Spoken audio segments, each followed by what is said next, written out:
Hi, I'm Doc Olds, and I'm here to do a quick rundown of all the parts that I put in my Dochawk mod. It's a Moonhawk-based mod pack. You see some of the presets in the background.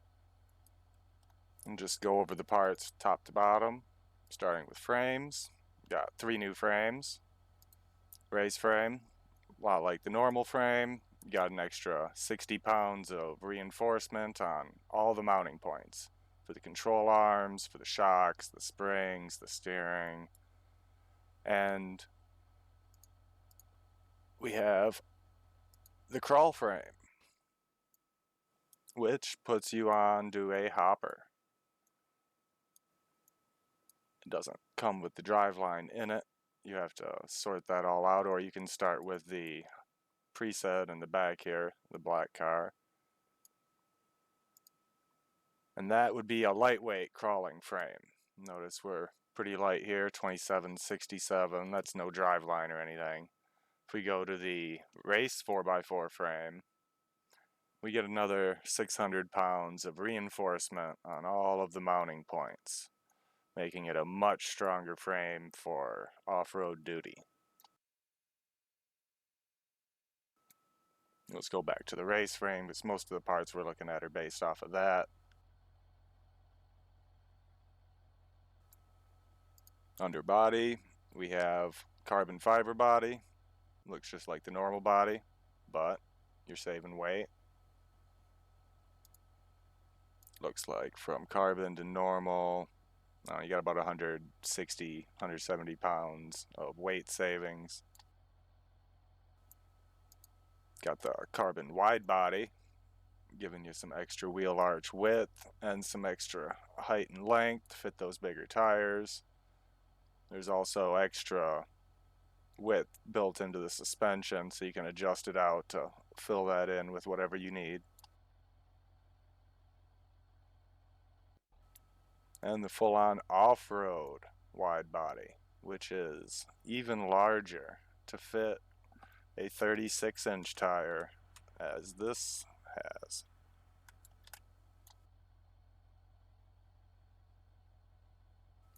Most of the cars in the background you'll see have just the regular wide body on them.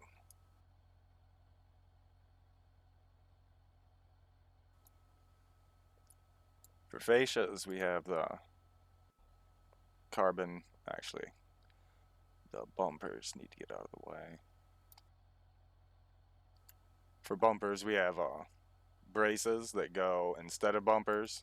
These hide behind the nose panels.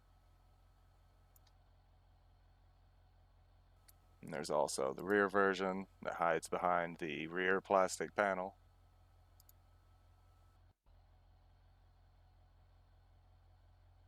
And right now that carbon fiber front end is not happy with all of that ballast in it and none of the other reinforcements on it.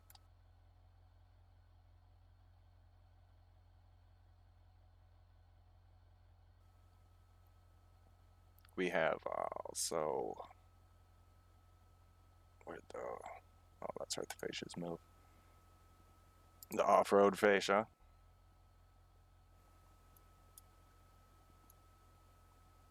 Notice it's cut here. You need to use it with the off-road fenders to make it line up correctly.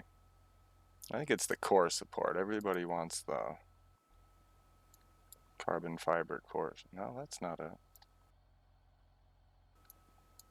Well, we'll just take off the ballast. That is a lot of weight on the front.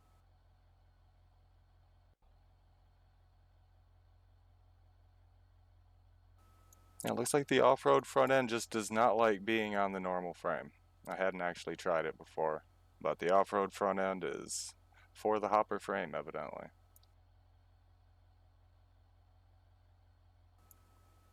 And the wide body front end, of course, has the aerodynamic scoop on the front. That does give you aero downforce that you can tune. Always like downforce.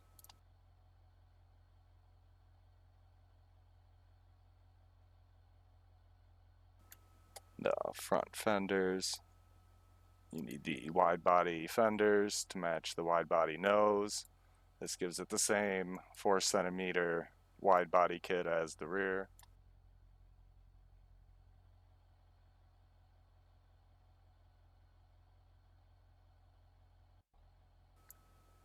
And of course there's a regular carbon fiber fender in there for when you want to just do the regular front end. I did not do a carbon fiber rear panel. I figure weight all the way on the back like that is pretty useful just because it's a rear-wheel drive car.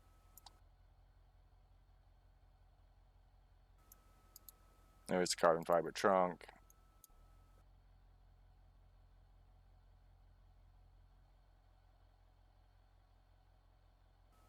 And hoods.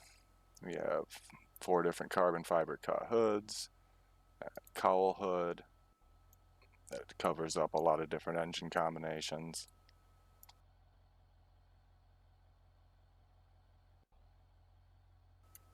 And if you notice, the stock Moonhawk engine is located kind of central in the engine compartment with a lot of space behind it.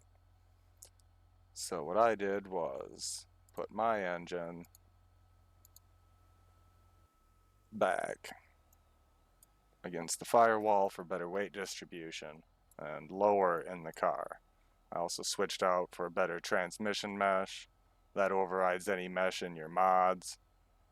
It's kind of required because with the engine set back, the transmission was going to be inside of the engine if I didn't do something about it. I wanted it to still line up with the drive shaft correctly.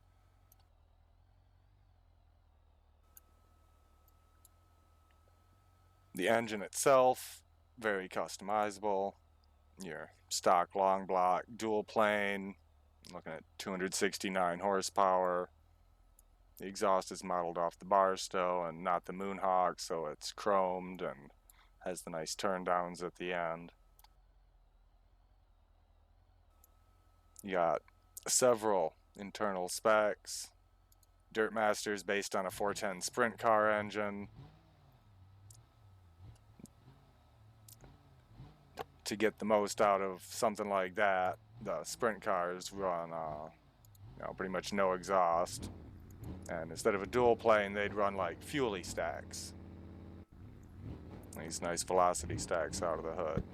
So once you put the fuelie stacks on it, you get it up to about what they get, 700 foot-pounds, 900 horsepower. This is about their power band. They don't really make anything down here. They're all just set up for the very end. That's how they run them, just wide open, just spinning the tires all the way around the corners even.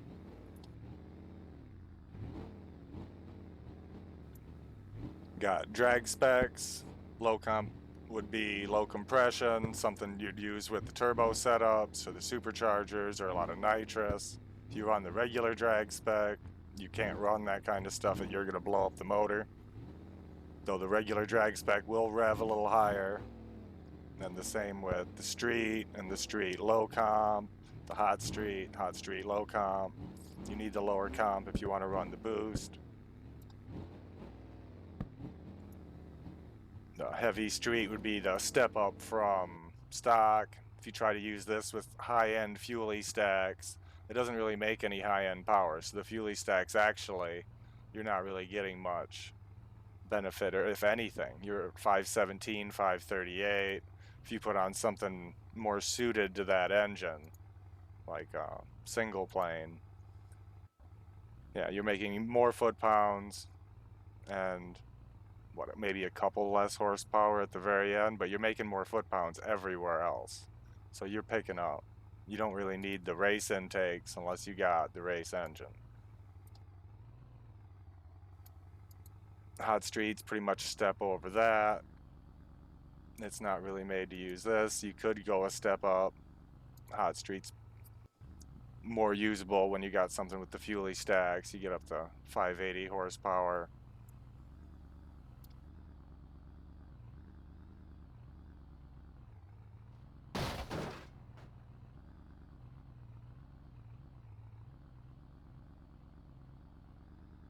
And the whole reason behind the low comps would be the boost.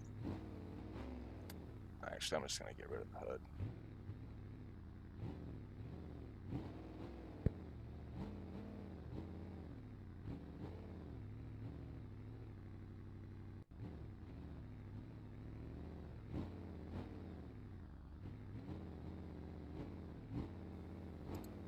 So, you got the superchargers, got the Barstow-based superchargers. The whole engine's Barstow-based as far as the looks of it, the mesh. So you got both of those that they'd normally have. You got all your turbos at the very bottom. I based these off the ESRB4, I think it's called. I just inverted them, put the left on the right, right on the left. It doesn't really like to fit with the inner fenders.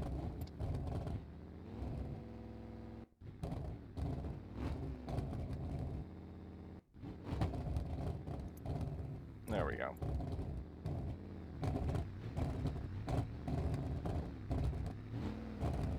So that would be the turbo setup.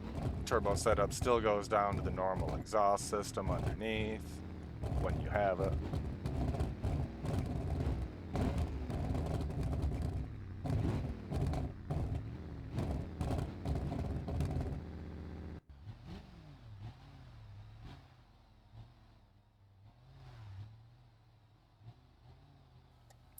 Transmission.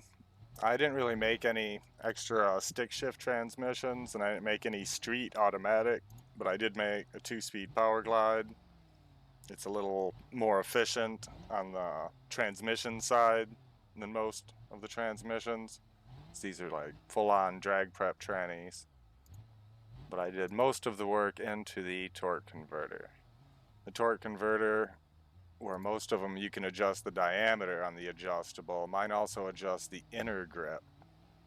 So by a combination of the inner grip and the diameter, you can get these engines that make just absolutely no power at 2,000 and 3,000 RPM to stall up and actually get on board with a good drag pass.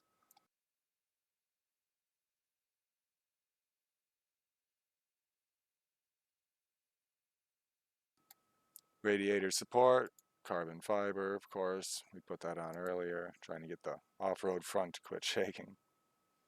No different radiators. I didn't really need an extra radiator. No suspension. There is special front suspension. This is what allows you the extra offset to use the wide body.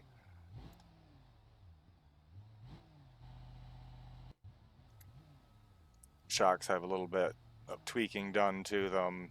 Not much, mostly just the limiters so you can drop the car extra low. You need to change the shocks and the springs for that.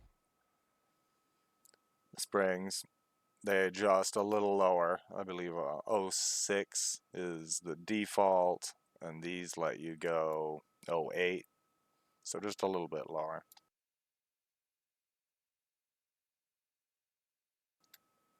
Rear suspension, same kind of thing. You got to use that rear suspension if you want to go wide enough to actually use the wide body.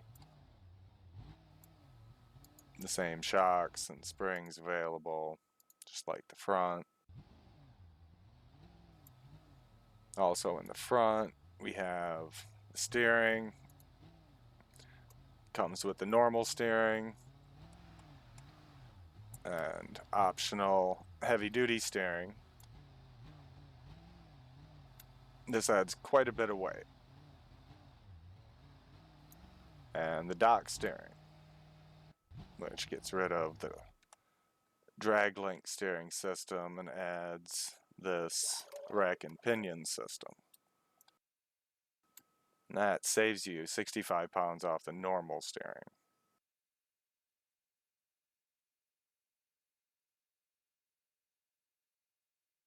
And I think I got a rear sway bar. Yeah, rear sway bar goes like double stiffness of a normal sway bar. It's kind of helpful on these triangulated 4-link rear suspensions to keep everything stable. But that's the gist of it. I didn't add any wheels or tires or anything like that. The presets, the red one, Street Hawk, got 500 horses, about near perfect 50-50 weight distribution, about 3,100 pounds. Handles pretty darn good on sports tires. Sandhawk, it's got the Dirtmaster engine with the fuelie stacks, which is pretty nice for what it does because you spend a lot of time sideways and just spinning the tires on this thing. It's more made for the dunes than rock crawling. This has the race frame. If you wanted to rock crawl, the lighter, more flexible frame would give you more articulation. The Sleephawk, this is looking factory, got some white walls in front, kind of run down. Rear weight balance on this is 60% of the total car. It makes it really easy to do wheelies, even on street tires, even on, like, pretty much do anything. Like, this isn't even full ballast. You can go farther than this and just guarantee yourself a wheelie. Oval Hawk, this has got a little different thing going on because it has wedge built in. The suspension, when you switch to the dock suspension, it's not only more adjustable and lets you go a little lower, you also go left and right on all your dampening, spring rates, spring heights, all the way, all four corners. That way you can get wedge in the car. Around the oval, you really want more weight in your front right and your left rear than you do in the other two. And then that way when you go into a corner, you let off the gas, you kind of put weight on 3 tires, and then you get on the gas, you put weight on the other 3 tires, and it really just helps the car move through the corner, as long as you only turn left. And Racehawk, this is 1,500 horsepower. This is made for high-speed racing, not low-speed racing. The first couple gears are kind of touchy. This thing moves out. It moves out, it goes 200 to 250. It's kind of like where it wants to play. And yeah, that is the mod. It'll be releasing on the main Beam repo anytime now, if it's not out already. Get it while you can.